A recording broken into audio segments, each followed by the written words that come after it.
I love you.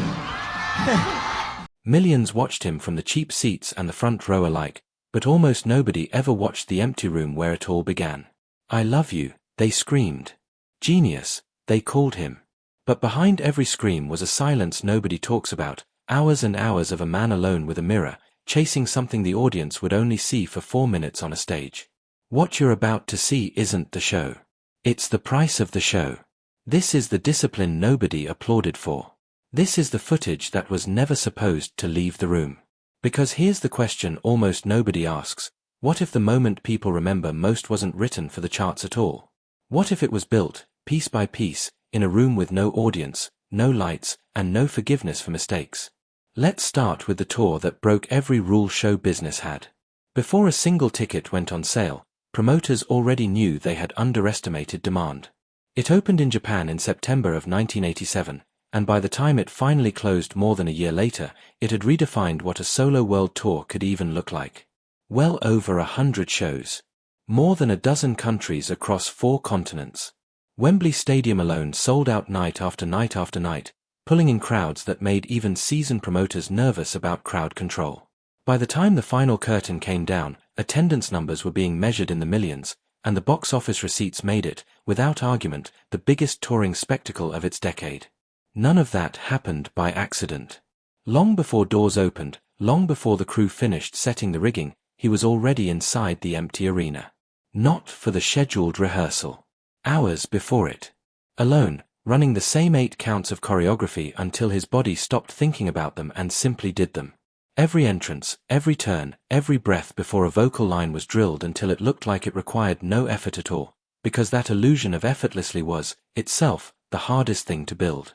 The lighting rigs, the costume changes that happened in seconds, the staging that turned a stadium into a story, all of it existed because somebody was willing to rehearse until nothing was left to chance. That obsession is the reason people still talk about that tour like it happened yesterday. Now let's talk about obsession of a different kind, the kind that doesn't come from fans, but at fans. There's a song that came out of a very uncomfortable place. Years of being watched, followed, and misrepresented had started to blur a line that should never have blurred, the line between being loved and being hunted. Strange claims. Strange letters. Stories that made headlines and stories that never should have. Somewhere inside all of that noise, a story started to take shape, a story about a woman who insists on a connection that was never real, and a man who can't convince anyone that the truth is on his side. The strange part is where the song actually began. Not in the studio. Not with a lyric sheet. It began in a moving car, when a bass line appeared out of nowhere and simply refused to leave his head. He hummed it, held onto it, and built an entire world of paranoia and denial around 4 notes that wouldn't let go. What came out of that drive became one of the most instantly recognizable pieces of music ever put on tape. And when it came time to perform it live for the first time on national television, the rehearsal process behind it was brutal in its precision. Footage that surfaced years later showed take after take, the same slide, the same spin, the same pose, refined over and over until it looked like something that had never been practiced at all. Yet after the performance ended and the crowd was on its feet, the one person who wasn't satisfied was the man who had just made history. He knew he had missed the exact landing on his signature pose, and it ate at him backstage while everyone else was still cheering. It wasn't the roaring ovation that finally settled him. It was one phone call, from a dance legend who had spent his own life on that same stage decades earlier, telling him it was perfect. That one call meant more than the entire audience combined. That night gave the world something else too, a few seconds of movement that made people question what their own eyes were telling them. He didn't jump. He didn't use tricks that anyone in that room could point to. He simply walked forward while somehow sliding backward, and for a moment it looked like gravity had quietly stepped out of the room. It wasn't science fiction. It was footwork, weight distribution, and years of watching dancers on the streets of Los Angeles who had already built the foundation of that illusion long before television ever saw it. He didn't invent the technique from nothing, he studied it, borrowed from it, and then polished it until it belonged to him alone in the public's memory. One performance, a few seconds long, and dance itself was never quite the same again. But behind the illusion of weightlessness was a person who felt anything but light. Fame at that scale comes with a kind of pressure that very few people would actually choose if they understood the cost in advance. And that tension between the public spectacle and the private toll became a thread that would run through nearly everything that followed. Now here's a question for you. Would you trust a skeleton to keep up with you on the dance floor? Because that's essentially what happened in the making of one particularly ambitious short film. What started as a normal music video concept grew into something close to a 40-minute cinematic event, built around choreography and horror storytelling in a way nobody had attempted at that scale before. This wasn't the same playful, approachable movement audiences had grown used to. This was sharper, heavier. Every stomp landed like a warning. Every spin carried an edge of aggression that hadn't been there in earlier work. Expression itself became a weapon in that film, tension in the shoulders, fury in the eyes, control in every single isolation. And then came the sequence that people still bring up decades later, a full skeleton, dancing in perfect sync with a human performer, using motion capture technology that was barely out of its infancy at the time. Every twitch, every beat, every drop of the shoulders was mapped from real choreography and transferred onto an animated frame that shouldn't have been able to move like that. It took roughly 6 weeks of focused work to make a pile of digital bones look like it had rhythm in its blood. Watching it today, knowing how primitive the tools were, makes the achievement even more remarkable. Speaking of impossible things happening on stage, let's talk about a lean that had no business being physically possible. The song told the story of a stranger, a threat, and a woman named Annie caught in the middle of something dangerous, all wrapped inside a beat that hit like a pulse under pressure. It became one of the most talked about tracks of that era almost immediately. But it's the visual moment near the climax of the film that really burned itself into memory, a full body lean forward, past the point where balance should have failed, held for several seconds with absolutely no visible support. No wires. No harness anyone could spot. Just a man defying the angle his own body should have collapsed at. In the film, hidden rigging made the illusion work. But taking that trick and bringing it to a live stage, in front of thousands of people with no editing and no second takes, required an entirely different kind of engineering. A custom shoe mechanism was built that could lock into anchor points hidden in the stage floor, letting the extreme tilt happen safely in real time. Even with that mechanical help, it demanded absolute precision. Miss the timing by a fraction and the illusion would collapse along with the performer. It remains one of the great marriages of choreography and engineering in live performance history. Now for something that never should have existed at all, footage that was never meant to be seen by anyone outside a small production crew. In 2009, preparations were underway for what was supposed to be a historic return to the stage. This wasn't meant to be nostalgia. It was designed as a full reinvention, familiar classics rebuilt with modern visuals, modern staging, and a level of ambition that matched, if not exceeded, anything attempted before. Rehearsal after rehearsal, the same relentless standard applied. Every gesture reconsidered. Every transition refined until it matched a vision that existed fully formed in one person's head, long before anyone else could see it. The cameras rolling during those sessions weren't there to create art. They were purely functional, reference footage for the production team, nothing more. Nobody involved expected the world would ever see it. But when the artist passed away before the residency could open, that private reference material became something else entirely. The last documented record of him still working, still refining, still chasing a version of perfect that even he hadn't reached yet. The shows never happened. But the rehearsal room told its own story anyway. Now let's rewind further, to a song that turned street tension into one of the most legendary videos of its decade. Released in the early 80s as part of an album that would go on to become one of the best-selling records ever made, this track leaned harder into rock than almost anything that had come before it in his catalog, built with a producer known for pushing boundaries and featuring a guitar solo from one of rock's most respected names. It topped charts across genres, which almost never happened for a single artist at that time, and it sold in numbers that are still cited as historic. The video itself pulled real members of rival street gangs into a shared narrative about choosing unity over violence, and it turned out to be a genuinely risky move that paid off, cementing him as an artist who could cross from pop, into R&B, into rock, and back again without losing any of his audience along the way. And the choreography matched the intensity of the message. Sharp knife-edge arm strikes. Locked elbows. Explosive hits to the chest that landed on the beat like punctuation.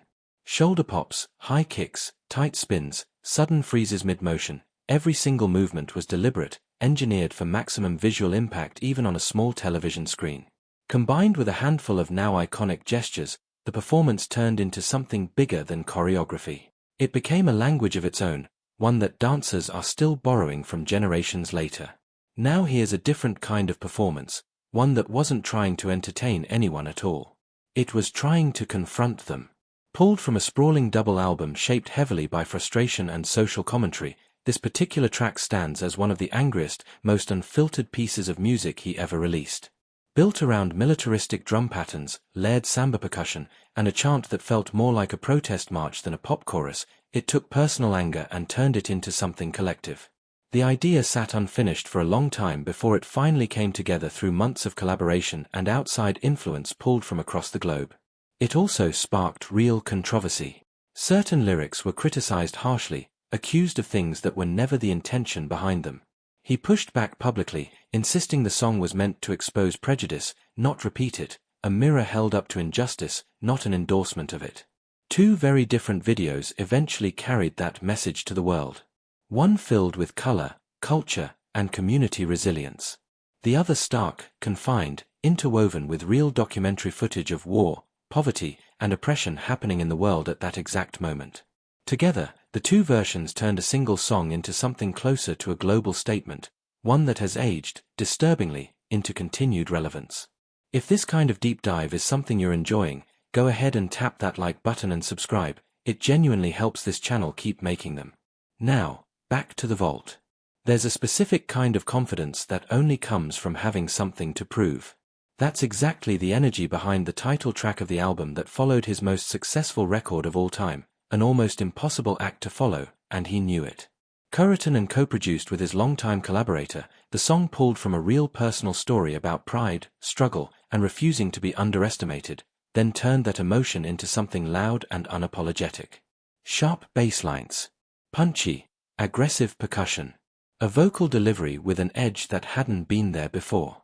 The short film built around it took things even further, reimagining a subway confrontation as a full-blown stylized dance battle, directed, notably, by a filmmaker far more associated with gritty crime dramas than music videos.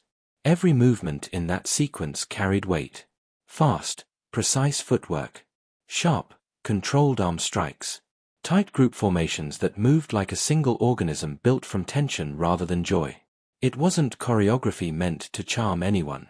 It was choreography meant to make a statement about identity and refusing to back down. Commercially, it dominated charts around the world, but its real legacy is the sharper, tougher image it permanently attached to his name. Then there's the side of fame that almost never gets addressed directly, the darker, more dangerous edge of obsession from strangers. Built around a hard, guitar-driven sound that leaned further into rock than almost anything he'd released before, this track dealt openly with the pressure of being pursued, not admired, pursued, by people who felt entitled to access his life. Co-written with the same trusted collaborator and featuring aggressive guitar work from a well-known rock musician, the song told the story of a man caught between temptation and self-preservation, fully aware that he was losing control of a situation he never asked to be part of. It wasn't a celebration. It wasn't a rejection either. It sat, uncomfortably, in the space between guilt and desire, and that discomfort is exactly what made it resonate. Despite some early misreadings by critics, the track became a massive global hit and is now widely regarded as one of his boldest, most emotionally complicated works. Now picture an entire team of dancers moving like they share one nervous system. That was the standard during rehearsals for the era that followed, a period built on tightly controlled formations, sharp military-style precision, and a stage presence that blended elegance with real street toughness. Every single session focused on stripping movement down to its rawest, most essential form. Rhythm dictated posture. Timing dictated attitude. Dancers trained as a single unit, locking into formations with an accuracy that looked almost mechanical from a distance, yet somehow never lost its humanity up close. Every snap, every sudden freeze, every sharp turn required an obsessive level of coordination, built purely through repetition. The same 8 counts, over and over, for hours, until the entire ensemble moved as one. The music matched that intensity beat for beat, driven by sharp, percussive production that felt closer to a film score than a pop record. Live, the performance carried a moody, almost cinematic tension, where the silences between beats mattered just as much as the movement itself. That contrast, rigid structure paired with raw emotional release, became a blueprint that reshaped how pop concerts were staged from that point forward. Now for something quieter, and arguably braver in its own way, a song built entirely around what's left unsaid.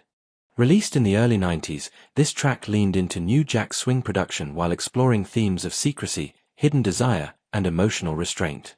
A mysterious featured female vocal added an extra layer of intrigue, her identity kept deliberately vague at the time. What could have been a straightforward duet with another major pop icon never came together, and the song went a different direction entirely. The accompanying video stripped everything down to a simple desert setting, trading spectacle for atmosphere, and letting the performance carry all the weight. There was no large ensemble here. No wall of dancers. Just subtle shoulder rolls, restrained footwork, and long, deliberate pauses that said more than choreography usually allows. Every gesture communicated tension between wanting and holding back. It remains, even decades later, one of his most mature and understated performances, proof that restraint, when used correctly, can hit just as hard as spectacle. And then there's the flip side of that, a performance built entirely on charm rather than tension. Released the same year as one of his most commercially dominant albums, this track leaned into warmth, personality, and playful energy rather than the tightly engineered precision of some of his other work. The video traded fantasy for something that felt lived in, a street setting full of real energy rather than staged spectacle. The choreography followed suit, loose, spontaneous, filled with finger snaps, quick spins, shoulder pops, and sudden little freezes that felt more like flirtation than formation.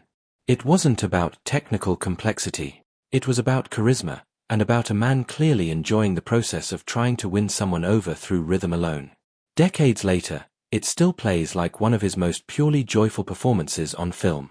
Now, one more story, and this one might be the most surprising, because the real risk in it was never visible to the public at all. Released in the early 90s, this track arrived wrapped in a catchy, radio-friendly melody, but underneath that surface was something far more experimental. A pop rhythm collided head-on with a blistering rock guitar riff from one of the genre's most respected players, courtesy of a director known for pushing visual boundaries in music video storytelling. And then came the sequence that truly broke format for its era, an unscripted, almost feral burst of movement inspired by the raw physicality of a predator on the hunt. Sharp freezes. Sudden bursts of speed. Screams led directly into the choreography itself. It was aggressive, unpredictable, and completely unlike anything mainstream television had broadcast before. Years later, a live performance revisiting that same energy proved the sequence had lost none of its intensity.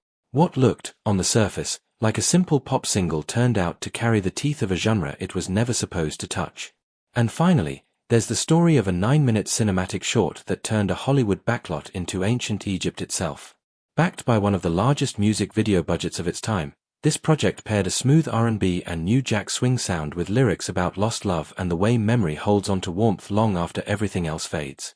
An almost entirely black cast filled the frame, led by major names from film, fashion, and sports, and every second of it was built to feel regal, deliberate, and cinematically ambitious in a way music videos simply hadn't attempted before.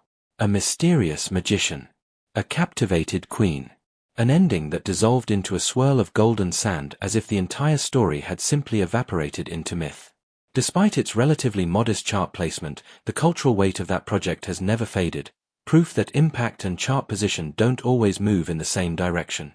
Every single story you've just heard shares one quiet thread underneath the spectacle, hours nobody saw, mistakes nobody was allowed to keep, and a level of obsession most people would never willingly put themselves through. The costumes, the lighting, the choreography that looked effortless on stage, none of it started as effortless.